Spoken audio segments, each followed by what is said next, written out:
siang Bapak Hendra. Selamat siang Mas Lawal. Ya, terlebih dahulu saya memperkenalkan dulu. Nama saya adalah Muhammad Bagus Sayanto dari Fakultas Psikologi Universitas Gadjah Mada, di mana dalam pertemuan kali ini berniat menjadikan Bapak Hendra sebagai narasumber untuk wawancara, Pak. Kemudian wawancaranya itu merupakan bentuk tugas akhir, Pak. Jadi nanti hasil dari wawancara ini akan saya pertanggungjawabkan untuk tugas akhir, begitu ya, Pak? Ya, siap.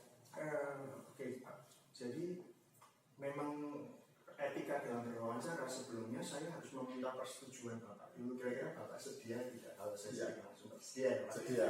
Dan keseluruhan wawancara ini juga saya rekam, Pak. Jika sedia ya, Pak, sedia. Dipersilakan. Oke, terima kasih. Nah, sebelum kita melanjutkan ke pertanyaan-pertanyaan, saya persilakan Bapak untuk memperkenalkan diri terlebih dahulu. Ya, salam kenal, saya Pendeta Hendra Kurniawan dari GKJ Mergangsan, Jalan Taman Siswa nomor 166. Mungkin itu saja ya. Ya, kebetulan kan Bapak Hendra ini merupakan mahasiswa magister psikologi juga. Jadinya lepas gitu loh, Pak. Ini kan yang akan saya tanyakan adalah fenomena psikologis. Jadi sangat tepat kalau saya menanyakan ke Bapak begitu ya, Pak. Oke, terima kasih Bapak. Jadi kebetulan yang akan menjadi tema dalam wawancara ini, saya mengambil tema namanya adalah persepsi risiko, Pak. Itu bisa diartikan sebagai seberapa besar perasaan seseorang terhadap ancaman suatu isu, gitu ya, Pak. Jadi nantinya saya sebelumnya sudah melakukan observasi ya, Pak. Jadi wawancara ini merupakan metode pelengkap saja, metode yang sifatnya untuk memverifikasi apa yang sudah saya observasi di beberapa hari yang lalu, begitu. Oke. Kurang lebih seperti itu pembukanya, Pak. Kita langsung masuk ke pertanyaan saja ya. Silakan. Jadi untuk pertanyaan pertamanya ya, Pak. Beberapa waktu yang lalu kan dalam rangka untuk menanggapi aturan dari pemerintah, semua kegiatan yang mengharuskan tatap muka kan harus diganti ya, Pak. Konsepnya harus diubah menjadi di luar jaring, di dalam jaring begitu ya, Pak. Kemudian gereja juga sempat menerapkan ibadah online juga, Pak. Dan beberapa waktu ini gereja sempat mengubah kembali untuk mengubah konsepnya menjadi di dalam tatap muka kembali. Nah, yang mau saya tanyakan adalah atas dasar pertimbangan apa begitu loh, Pak? Kenapa gereja mengembalikan konsep menjadi tatap muka kembali? Ya, sebenarnya bukan mengembalikan konsep ke tatap muka, tetapi kemudian gereja membuka dua pilihan. Karena pada dasarnya gereja itu offline dan online. Yang offline itu untuk menjembatani kerinduan jemaat untuk hadir di dalam ibadah. Terus kemudian bagi yang tua-tua mungkin masih gaptek teknologi, kemudian belum punya smartphone. Nah, paling tidak pertemuan tatap muka secara offline itu bisa digunakan bagi orang-orang yang tua untuk istilahnya lebih ke mengungkapkan rasa rindunya untuk beribadah di gereja. Tetapi bukan berarti kemudian kita meninggalkan online, karena dalam ibadah minggu kita pun juga live streaming melalui YouTube itu juga kami buka. Kemudian dalam sidang keputusannya itu himbauannya agar warga tetap melakukan ibadah di rumah melalui live streaming. Himbauannya itu. Oh begitu, Pak. Berarti kalau dari pemerintah pusat sendiri memang sudah mengizinkan untuk tatap muka ya? Sebenarnya kalau dari pemerintahan pusat Kota Yogyakarta memperbolehkan selama lokasi daerah gereja tersebut ada di zona hijau, gitu. Kemudian awal-awal COVID, ini ngomong sejarah sebentar. Awal-awal COVID mulai dari bulan Maret sampai bulan Agustus kita tidak ada tatap muka. Kita boleh membuka gereja itu awal Agustus. Dan ketika kita membuka gereja itu pun juga sudah melalui survei dari baik itu kota, pengurus gugus tugasnya COVID, Koramil, kemudian dari Puskesmas Mergangsan, kelurahan dan kecamatan. Setelah kemudian hasil survei itu dilihat kembali kok protokol kesehatannya sudah mencukupi standar dari pemerintahan dan melihat zona di Mergangsat itu hijau, makanya kemudian izin pembukaan gereja itu diperbolehkan. Tetapi kemudian yang menjadi catatan dari kota pada saat itu adalah jikalau kemudian terdapat warga yang positif COVID, maka izin itu akan dicabut. Gitu. Oke, Pak. Jadi yang saya garis bawahi dari sobat Bapak bahwa gereja juga memberikan opsi untuk ibadah secara online maupun offline. Iya. Nah kemudian ada satu poin lagi kalau Bapak tadi menyebutkan kata protokol nih.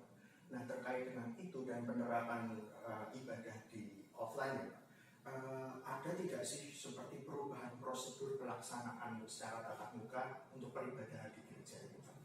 Kalau prosedur protokol kesehatan, puji Tuhan sampai sekarang kita masih konsisten dengan apa yang menjadi aturan protokol kesehatan yang telah diberikan kota ketika survei kemarin.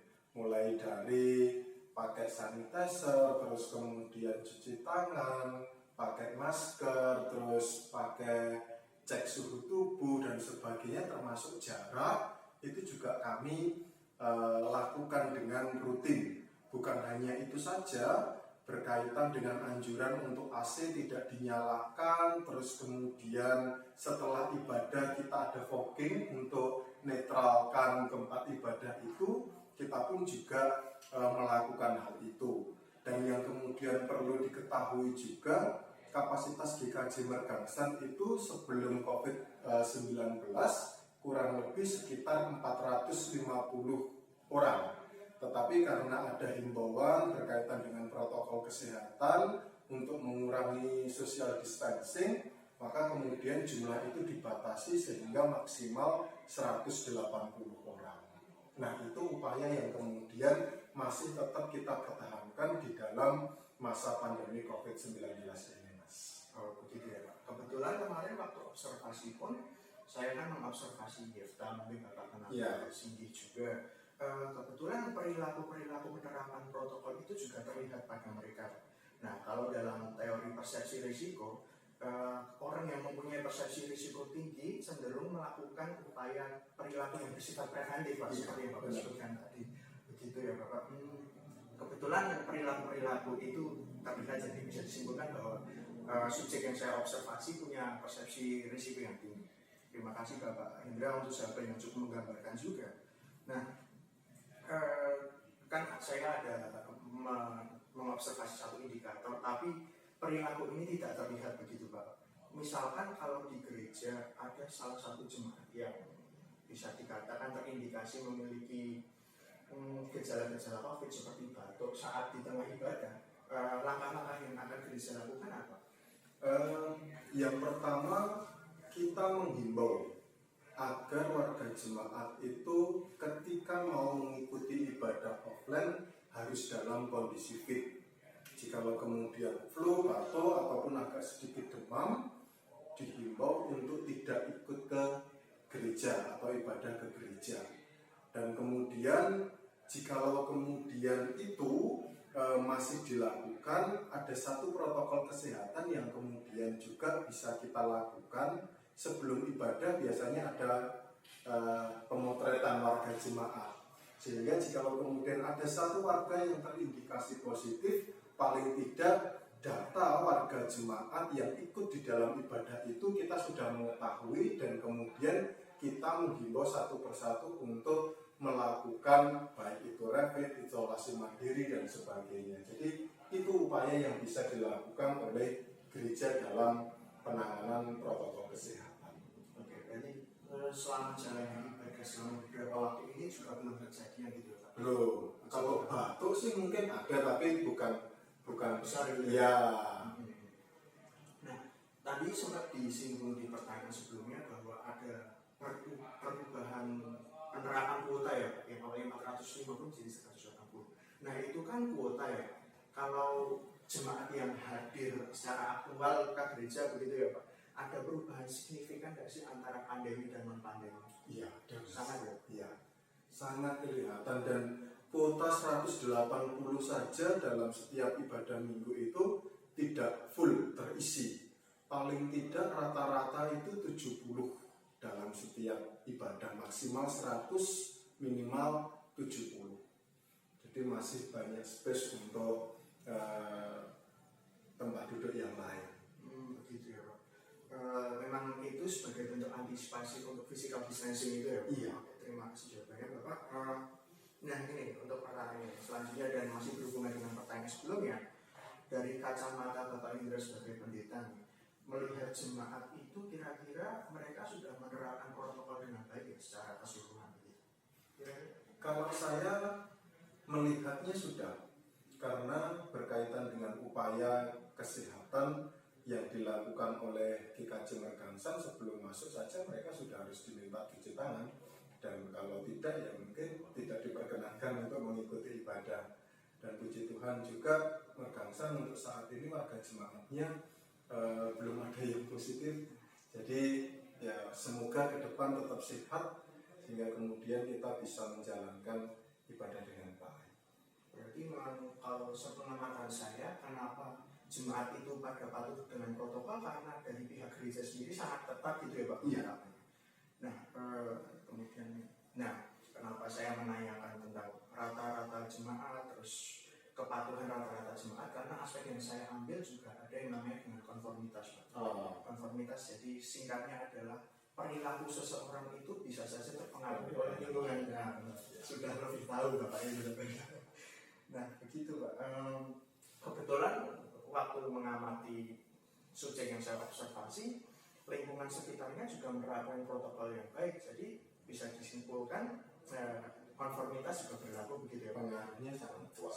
Soalnya terkait dengan teori konformitas ini, saya juga sudah melakukan replikasi ya Pak dalam konteks bentuk lain. Ya. Saya melakukan observasi di kafe Pak, di mana subjek yang sendiri itu cenderung menerapkan protokol dengan baik, tetapi subjek yang berkumpul bersama temannya itu mengabaikan protokol yang ada. Jadi cukup konsisten kalau bisa saya simpulkan. Nah ini pertanyaan terakhir sekaligus pertanyaan penutup ya. Mungkin kurang berhubungan dengan pertanyaan-pertanyaan sebelumnya. Dengan adanya pembatasan protokol, terus ada pandemi ini, kira-kira esensi dari peribadatan ini masih tersampaikan dengan baik tidak? Kalau saya masih beranggapan bahwa esensi ibadah masih tetap tersampaikan dengan baik, karena dalam era perkembangannya sekarang ibadah itu esensinya tidak hanya datang di gereja mendengarkan firman, tetapi ibadah itu bisa dilakukan dimanapun kita berada. Dan upaya gereja untuk mewartakan firman Tuhan tidak hanya melalui ibadah minggu saja, tetapi gugus tugas, terus kemudian ada warga rawatan yang senantiasa kita kunjungi, kita doakan. Itu juga merupakan salah satu upaya untuk esensi daripada ibadah itu tetap mereka rasakan dalam kehidupannya meskipun mereka tidak secara langsung datang ke gereja. Jadi banyak upaya yang kemudian dilakukan gereja agar iman mereka tetap terpelihara dengan baik. Baik, terima kasih Bapak Hendra jawabannya. Berarti cara menyampaikan esensi itu tidak hanya dilakukan melalui satu cara saja ya. Banyak cara bisa dilakukan agar intisari dari ibadah yang dilakukan itu tersampaikan kepada jemaat. Terima kasih Bapak Hendra untuk jawabannya. Mungkin kalau bisa saya rangkum sedikit, poin-poinnya adalah yang berkaitan dengan hasil observasi saya adalah memang dari pihak gereja sendiri sangat ketat dan sangat patuh ya Pak dalam menerapkan protokol, sehingga mungkin dari pihak jemaatnya juga ikut saja begitu. Nah, kalau dikaitkan dengan teori dasar yang saya pakai, bisa disebutkan bahwa gereja sendiri punya persepsi risiko yang tinggi terkait dengan COVID ini, dilihat dari protokol-protokol yang ditetapkan, terus prosedur-prosedurnya begitu ya Pak. Seperti yang saya sebutkan tadi bahwa ini merupakan akhir dari wawancara. Saya secara pribadi mengucapkan terima kasih, jawaban Bapak sangat-sangat insightful ya, sangat-sangat insightful, sangat bisa saya jadikan sebagai bentuk pertanggungjawaban untuk tugas hari ini. Ya. Sekali lagi terima kasih Bapak Indra. Sama-sama, Mas.